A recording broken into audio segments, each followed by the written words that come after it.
आजची कहाणी आहे पुणे जिल्ह्यातल्या बारामती तालुक्यातल्या गुणवडी गावात राहणाऱ्या सचिन घाडगे यांची। 7 रुपये रोजंदारीवर काम करणाऱ्या सचिन यांनी वार्षिक उलाढाल 9 कोटीपर्यंत आणली।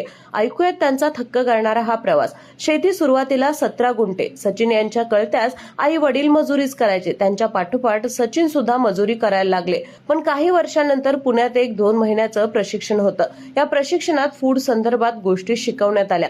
यामध्ये सचिन यांना कळालं की सर्वात जास्त रॉ मटेरियल म्हणून दुधाचा वापर केला जातोय, त्यामुळे आपण दुधाची विक्री का करू नये। त्यांनी स्वतःच्या घरी डेअरी फार्म सुरू केलं। 17 गुंठे जागात आपल्या जमिनीचं डेअरी प्रोडक्टसाठी एक युनिट उभं केलं।